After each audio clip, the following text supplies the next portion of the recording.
Bonjour à toutes et à tous et bienvenue dans notre nouveau podcast sur 8e étage. Cette semaine, nous vous avons emmené en Italie où notre journaliste Héloïse Faga s'est intéressée à la politique du zéro déchet.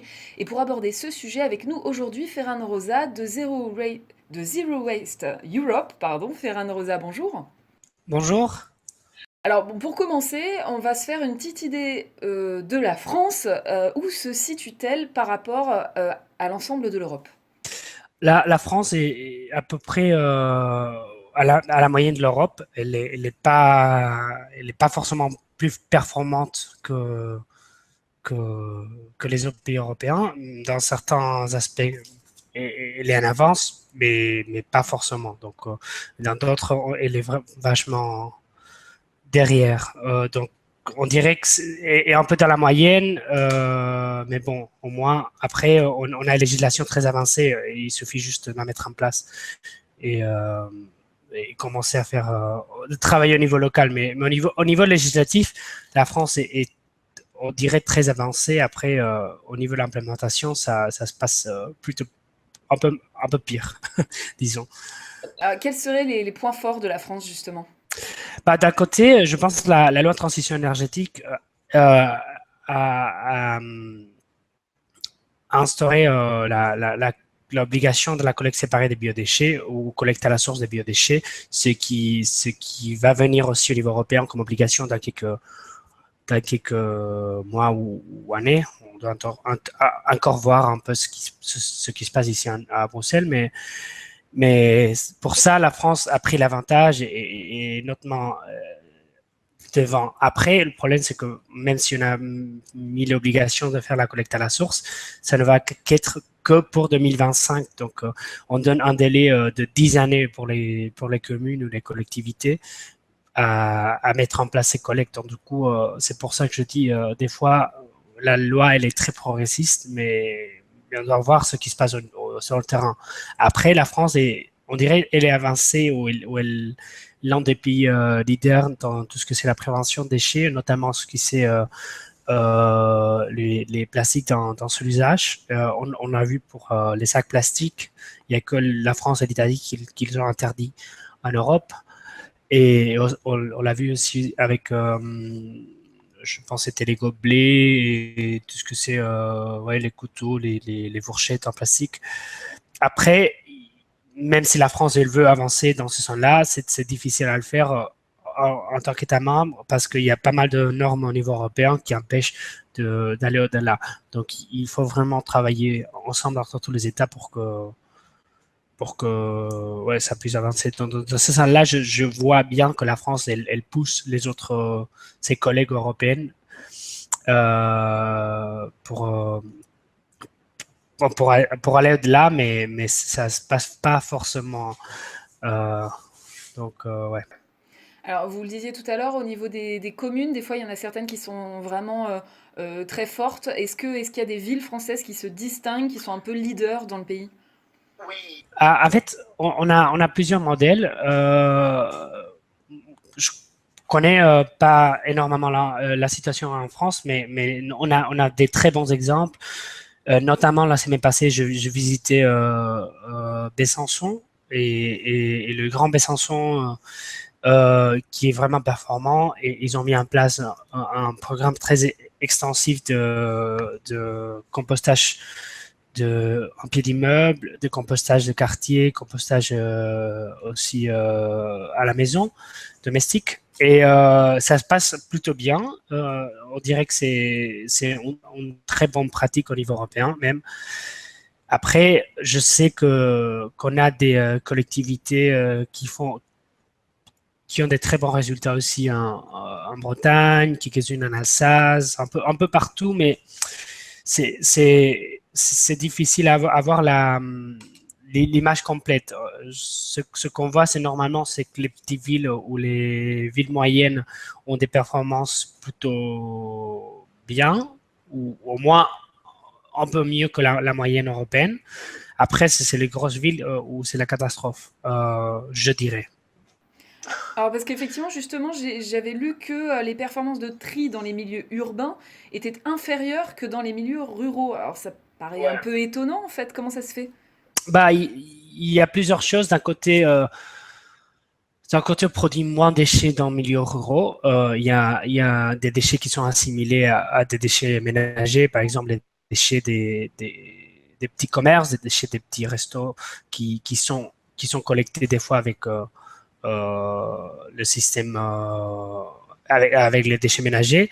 Et après, c'est vrai aussi que, je sais pas, si on habite dans un petit village, on a souvent des animaux qui prennent les restes des repas ou on fait du compostage à la maison. Après, ce qu'on voit aussi, c'est que dans les milieux urbains, les gens sont moins prêts à faire la collecte séparée parce qu'ils ont moins d'espace, parce que la collecte n'est pas adaptée aux besoins des gens ou parce que c'est plus difficile pour les communes d'arriver aux gens ou d'informer les gens. Ça coûte plus cher parce que c'est plus dense et donc ce que dans un milieu rural, il suffit de mettre une personne ou deux animateurs pour un peu expliquer aux citoyens. Dans les villes, il faut aller porte à porte et expliquer tout le monde et ça coûte beaucoup plus cher et donc du coup, j'imagine que les villes, moi, je veux dire, c'est une démarche plus compliquée. C'est vrai que dans les villes, on voit moins, par exemple, les déchets verts, là où dans la campagne, dans les campagnes, on voit beaucoup plus facilement ces bacs verts pour faire ces déchets verts. C'est peut-être plus facile, effectivement, à mettre en place. Bah oui, normalement c'est ça. C'est aussi on produit beaucoup plus de déchets verts. Déchets verts, ce que je comprends, c'est déchets de jardin dans la campagne que dans la ville, notamment parce qu'on n'a pas forcément des jardins en ville. Après, Déchets verts, ça peut être aussi, je sais pas, les épluchures de légumes ou ce genre de choses. Donc, non, bah, pour le déchet cuisine, mais après, on a des très bonnes expériences de collecte séparée des biodéchets dans des grosses villes, pas en France, mais on les a. Donc, du coup, je pense que dans ce sens-là, c'est un manque de volonté politique en France aussi. Là, je pense cette année, Paris va commencer à faire la collecte séparée des biodéchets. Il va y avoir deux pilotes. Je pense que c'est le deuxième arrondissement et 13e, je pense. Mais bon, après, je veux dire, il faut aller au-delà des tests. Il faut commencer à faire la collecte parce que ce qu'on voit, c'est que les biodéchets, normalement, c'est typiquement entre 30 et 50% de nos poubelles. Donc, du coup, si on ne collecte pas séparé, finalement, c'est ce pourcentage-là qu'on va jamais recycler. vous sentez quand même une volonté des pouvoirs publics en France de s'y mettre au zéro déchet? Petit à petit, je pense. Petit à petit. Après, je pense que c'est aussi très. La situation de la France est très particulière parce qu'on a une structure avec beaucoup de couches administratives, avec une répartition de pouvoir qui est très marquée. Donc, du coup, c'est très difficile des fois pour ceux qui veulent avancer plus de le faire. On le voit dans des communes, par exemple, dans le Nord. On a la ville de Roubaix qui voudrait mettre, par exemple, sur place la collecte des biodéchets, mais tant qu'elle fait partie d'une intercommunalité qui est celle qui est en charge de la collecte séparée des biodéchets, et l'intercommunalité ne le veut pas, elle ne peut pas le faire. Donc, par rapport à d'autres pays, les villes sont compétentes dans d'autres pays pour faire la collecte séparée, donc c'est plus facile à convaincre une ville à changer le modèle, et puis la ville d'à côté, elle dit ah bien, ça se passe bien dans cette autre ville, donc je peux faire pareil. En France, il faut convaincre 60 villes d'un coup, ou 100 villes, ou 160, donc c'est plus compliqué, je dirais. Et c'est dans la répartition des compétences que ça pose problème finalement. Ouais, après, il y a d'autres bénéfices, c'est que finalement, ils travaillent ensemble et que. Mais bon. Oui, mais du coup, si vous arrivez à convaincre, si vous avez arrivé à en convaincre, enfin, un système, ça touche beaucoup de villes d'un coup, mais il faut les convaincre, quoi. Ouais, c'est ça, c'est ça. Voilà. Alors en France, justement, c'est Éco-Emballage qui pilote la réduction des déchets, le tri, le recyclage. Vous travaillez avec eux? Bah nous, en tant qu'organisation européenne, on travaille plutôt au niveau européen. Après, on fait le suivi un peu de ce qui se passe dans les États membres, mais on a des groupes nationaux ou régionaux dans la plupart des pays européens. Dans le cas de France, c'est Zero Waste France qui travaille en France. Donc, du coup, c'est plutôt eux qui sont en contact avec Éco-Emballage. Ouais, non, nous, on n'y travaille pas. D'accord, vous avez des retours. Et je veux dire, avec l'emballage, c'est les producteurs des emballages. Donc, même s'ils pilotent, disons, ou ce qu'ils disent, la prévention déchets, ils ont un intérêt à vendre plus de emballages parce que ce sont eux qui produisent les emballages, que ce soit pour je sais pas, du coca ou n'importe quoi. Donc, du coup, je veux dire, je serais un peu mitigé dans le sens où ils pilotent un peu la prévention déchets. Alors justement, comment travaille Zero Waste Europe? Bah, nous, on est une ONG européenne, donc on est un réseau aussi d'associations nationales et régionales, et on est basé sur Bruxelles. On travaille avec les institutions européennes. On fait de la pression ou de plaidoyer auprès des institutions européennes. Et là, en ce moment-là, par exemple, on a la révision des normes européennes des déchets et des emballages, des décharges. Donc, du coup, on fait le suivi de tous ces dossiers-là, mais aussi, on a un réseau de villes qui se sont engagées vers les zéro déchets. Et ce réseau-là, ce sont dans plusieurs pays, mais on fait un peu la coordination, on échange des bonnes pratiques parce que ce qu'on voit des fois, c'est que même s'il y a des très bonnes choses qui se passent un peu partout, les gens ne connaissent pas forcément, même nos activistes en terrain, et ce qu'on essaie un peu de faire, c'est de partager les bonnes pratiques un peu dans les différents endroits et essayer de faciliter la réplication ouais, un peu partout. Donner les idées des autres, en fait. Ouais, c'est ça. Et alors justement, vous parliez des emballages tout à l'heure. J'ai lu que 68% des Français se disent privilégier les produits qui ont le moins d'emballage. Mais est-ce que, à grande échelle, je pense au niveau de l'Europe notamment, il y a vraiment des solutions alternatives pour éviter le plus possible les emballages? Oui, je dirais oui. D'un côté, il y a tout ce que c'est les modes de consommation des citoyens. Et dans ce sens-là, je veux dire, je pense, en France, on avait un changement aussi chez les citoyens.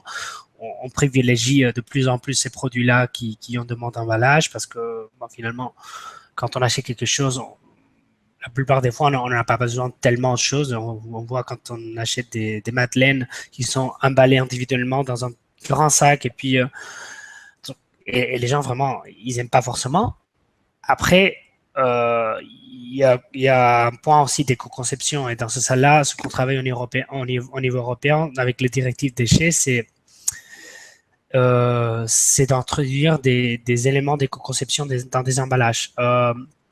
Les emballages, pour que en ce moment-là, ils ont le point vert, ce petit symbole de recyclage. Ça ne veut pas dire forcément que c'est recyclable, ça veut dire qu'ils ont payé une éco-contribution pour le traitement à la fin de la vie.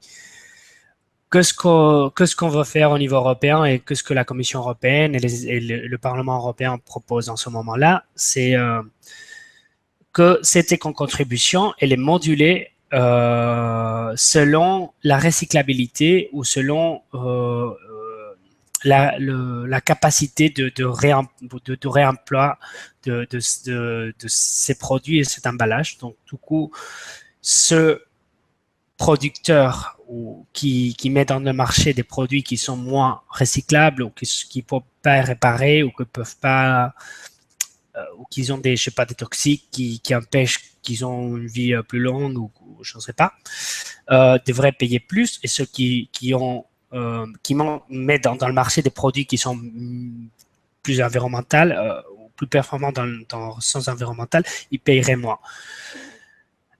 Donc là, je pense vraiment on pourrait faciliter la réduction, au moins en réduction des emballages. En partie, mais aussi, je pense que ça passe aussi pour un changement des modes de production. Évidemment, si on conçoit une production très centralisée et qu'on envoie le lait qu'on produit 1500 km ou les madeleines qu'on produit 1000 km ou je ne sais pas, on a besoin des emballages parce que sinon ça ne tient pas. si on consomme, si on produit plus localement, le besoin d'emballage est vachement moindre. Donc, privilégier peut-être plus les circuits courts, du coup. Ouais, je dirais après, il n'y a pas de solution magique qui peut tout changer d'un coup. Je pense qu'il faut travailler tous ensemble, d'un côté les consommateurs, mais aussi les associations, les institutions et les producteurs. On voit aussi apparaître dans les villes de plus en plus d'épiceries de magasins Ouais. en 100% vrac. Ouais. Pas forcément en bio, justement, parce que longtemps ça a été parfois un frein hein, pour des gens, parce que le bio était un peu plus cher. Donc ces magasins où on amène nos propres contenants, il y a même maintenant certaines surfaces qui acceptent qu'on amène les contenants, mais c'est pas encore trop ça. Est-ce qu'on assiste vraiment à un changement de mentalité ou est-ce que là, ça va être plus un effet de mode qui risque de s'atténuer avec le temps? En fait, là, et là, vraiment, c'est l'un des points où je pense que la France est l'un des pays les plus forts en Europe. Est-ce que vraiment on voit une transition en France? On voit que de plus en plus de magasins, ils sont passés au vrac. Et je ne pense pas qu'ils y reviendraient. D'abord parce que les consommateurs, ils sont pas prêts, ils sont plus prêts à acheter des grosses quantités qu'à la fin, là, c'est mieux d'acheter parce ils ont pas pu consommer ou parce que, bon, parce ils ont pas besoin. Ensuite, parce que nos poubelles, ils vont devenir de plus en plus chères, notamment tout ce que c'est non recyclable, parce qu'on on le voit dans pas mal de communes, on commence à introduire tout ce que c'est la tarification incitative. Donc, du coup, tout ce qu'on jette, plus on paye. Donc, du coup, on aura des incitatifs à produire moins de déchets. Cette taxe incitative, justement, elle fait parfois un peu débat parce que c'est pas le tout de dire plus vous allez jeter, plus vous allez payer. Mais si la ville ne propose pas en parallèle des alternatives zéro. Non, non, non, non. Là, oui, c'est clair. Là, évidemment, il doit y avoir des alternatives et, ça doit être fait de manière que d'abord, ça crée pas des incitatifs négatifs. Donc, du coup, par exemple, des déchets sauvages, on voudrait pas voir simplement parce qu'on on doit payer plus pour les déchets que des gens jettent des déchets dans la rue comme ça, ils doivent pas. Mais pour ça, on a des solutions, on a de très bons exemples un peu partout en Europe et même en France. Et voilà. Alors quel genre de solution, justement? Et par quoi, pardon? Quel genre de solution, justement? D'un côté, par exemple, ce qu'on voit quand on fait la collecte à la levée, il y a des villes, simplement, il y a un minimum des collectes qui sont gratuites. C'est estimé, c'est plus ou moins un peu moins de la moyenne de production. Donc, du coup, il n'y a pas vraiment d'incitatif d'aller jeter tes déchets ailleurs. Parce que finalement, la plupart des déchets, ils vont être collectés gratuitement. C'est simplement si on dépasse la moyenne qu'on va devoir payer plus. Et ou même pour les grosses familles, c'est varié. Et ces minimums, normalement, c'est varié en fonction des membres des ménages, dans le ménage, ou si les ménages ont besoin des couches. Donc, je veux dire, pour ça, on a des bons exemples un peu partout. Et simplement, ouais. Il suffit on peut bien penser le système, quels sont les besoins de nos citoyens, et un peu peut s'attaquer. Après, en revenant à la question du vrac, je confirme. Moi, mon impression, c'est que les gens, ça c'est pas un mode, c'est quelque chose qui va pas forcément revenir.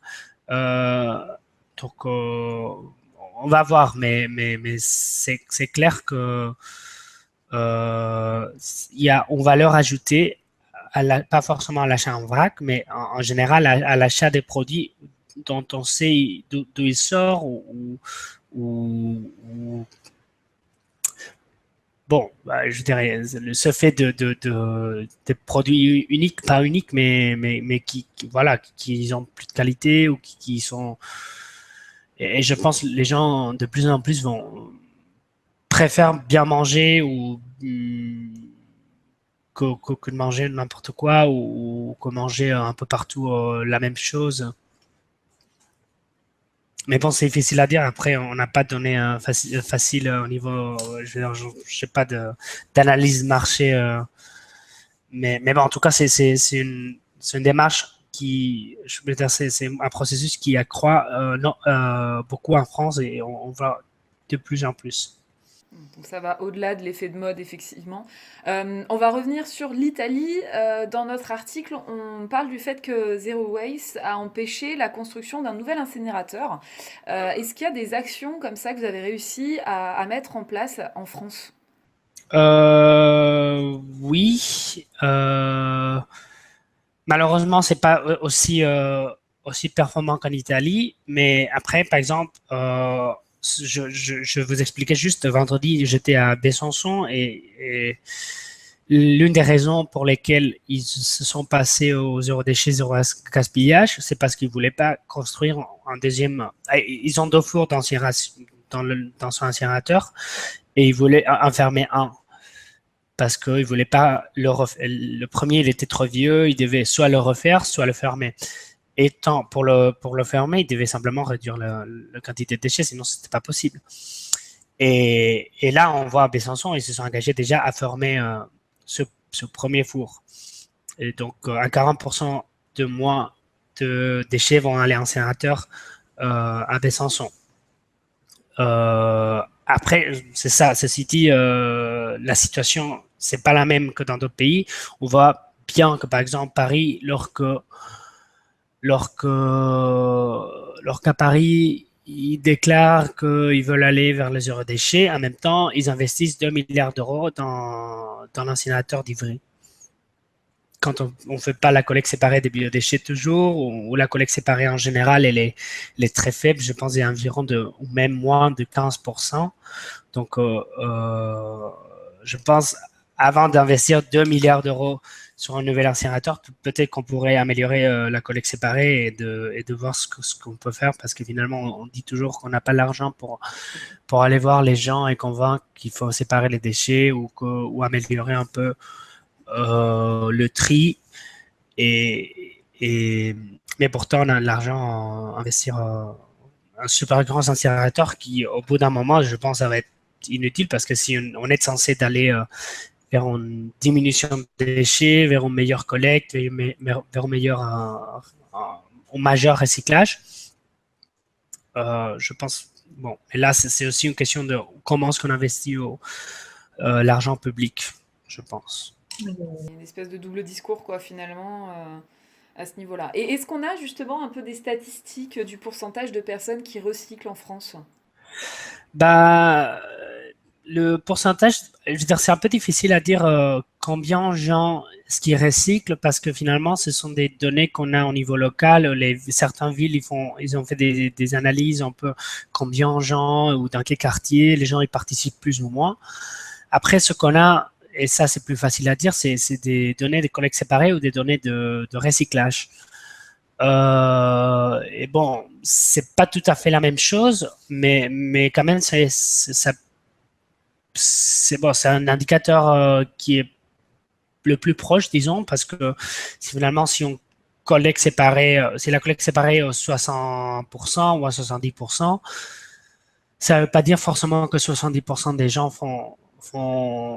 participent à la collecte, mais pourtant, ça veut dire qu'environ c'est ça, parce que bon, ça peut se passer que des gens qui font la collecte séparée produisent moins de déchets, donc il y a plus de gens, ou ça veut pas dire bon, mais bon, environ en France, en ce moment, au niveau de recyclage, on est à environ 40% de recyclage. Mais donc, je ne sais pas dire forcément si c'est 40% des gens qui participent. Après, comme je vous l'avais dit, en France, c'est pas tellement fréquent de faire la collecte séparée des biodéchets, ou plutôt pas fréquent. Et tant que ça pèse entre 30 et 50% des déchets, on exclut une grosse partie des déchets dans la collecte. Donc, c'est difficile à dire combien de gens y participent. Mais bon. Ok. Et donc on parlait de l'Italie hein, aussi justement tout à l'heure. Et est-ce qu'on sait un peu comment se situe l'Italie par rapport au reste de l'Europe? Bah, l'Italie est un peu mieux que la moyenne européenne. je pense que c'est le 5e ou 6e pays le plus performant d'Europe. D'accord. C'est qui le premier pour... Au 7e. Bah, bon, après, c'est difficile à dire, ça dépend de quel. Si on regarde qu'au recyclage, c'est l'Allemagne, mais après, si on regarde aussi, si on croise un peu les données aussi avec la production de déchets, ce serait plutôt la Slovénie. Parce que la Slovénie suit juste après l'Allemagne au niveau recyclage, mais ils produisent beaucoup moins de déchets. Parce que c'est ça ce qu'on voit aussi, que dans le pays du nord de l'Europe, on recycle plutôt bien, mais bon, après, c'est vrai qu'on produit énormément de déchets, donc ils n'ont pas fait des politiques de prévention ou dans ces salles-là, ils ne sont pas du tout performants. L'Italie, ce qu'on voit, c'est qu'ils étaient vraiment l'un des pires pays de l'Europe il y a 10 ans. Pas l'un des pires, mais ils étaient vraiment l'un des derniers, ou dans plutôt la tranche base. Et ils ont amélioré constamment tous les années pendant 10 ans. Et là, ils sont même plus performants que pays comme le Danemark ou la Suède au niveau de recyclage. D'accord, donc effectivement, la tendance milanaise dont on parle dans notre reportage, elle s'est vraiment étendue au reste du pays, quoi. Oui, tout à fait. Même dans le sud de l'Italie, on voit des résultats assez bons, assez positifs. Après, ça reste un pays très, très, bon, très divisé, un peu, qui est pas du tout homogène. Mais bon, après, je dirais que le nord de l'Italie, vraiment, on trouve les meilleures expériences, l'Europe. Et le sud, des fois, on trouve des très mauvaises expériences. Et on dirait même parmi les pires de l'Europe. Mais bon, je pense que ça commence à changer. Ce qu'on voit surtout en Italie, c'est que il y a eu une très grosse prise de conscience citoyenne du sujet des déchets. On l'avait vu dans les crises à Naples ou dans les crises un peu aussi à Calabrie ou en Sicile. Et ça a notamment aidé aux citoyens à prendre conscience. Et là, vraiment, on a des très, très, très bonnes expériences. On a plus de 200 villes en Italie qui se sont engagées vers le zéro déchet. On a on a des cas comme celui de Trévise dans les Vénéto qui est à 85% de collecte séparée et ils veulent arriver à 96 en 2022. Donc, on a des très, très, très bons exemples. Une bonne volonté. Et alors justement, l'Europe, de manière plus générale, par rapport au reste du monde, comment elle se situe? Bah, on produit beaucoup plus de déchets que le reste du monde, pas plus que les États-Unis, mais beaucoup plus qu'en Asie ou qu'en Afrique ou même qu'en Amérique latine. On recycle à 41% déchets et le reste, c'est 30% décharge, 30% incinération. Après, bah, c'est difficile à comparer facilement avec des pays avec des situations différentes au niveau économique parce que finalement, on pourrait penser que dans d'autres pays, il y a que, je sais pas, dans le pays du Sud ou même dans le Maghreb, qu'ils ont des situations pénibles, mais c'est pas forcément le cas. Ce qu'on voit, c'est d'un côté, ils génèrent moins de déchets et de l'autre, c'est que c'est plutôt des situations de recyclage informel. Donc, il y a des gens qui collectent des cartons ou des métaux ou de plastique et qui le vendent. Ils le vendent.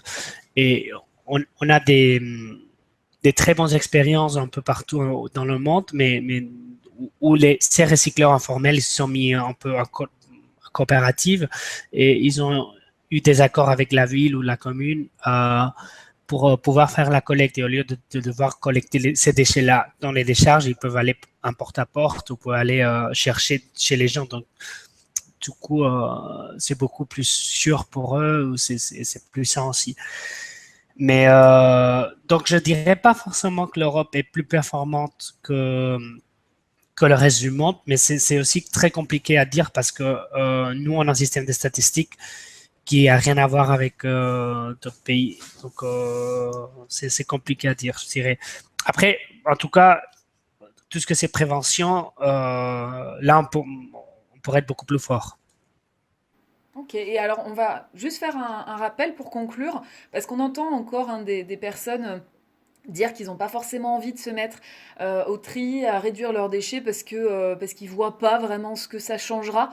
Du coup, faire peut-être un rappel de l'impact de cette réduction de déchets dans un futur proche, concrètement, à quoi ça sert qu'on fasse du zéro déchet. Bah, d'un côté, je vais donner un élément physique, c'est que finalement, si on consomme, je pense, c'est 2,6 fois les ressources qu'on a dans la planète, à un moment donné, soit on diminue la consommation, soit tout va éclater parce qu'on va pas pouvoir tenir ce niveau de consommation pour toujours. Après, ça sert aussi bah, à réduire les coûts de la gestion des déchets, donc du coup, aussi les impôts qu'on paye ou les taxes qu'on paye pour la gestion des déchets, et ça sert aussi à éviter des potentielles tensions au niveau de ressources, parce que ce qu'on voit, c'est que finalement l'Europe est énormément dépendante des importations de ressources naturelles.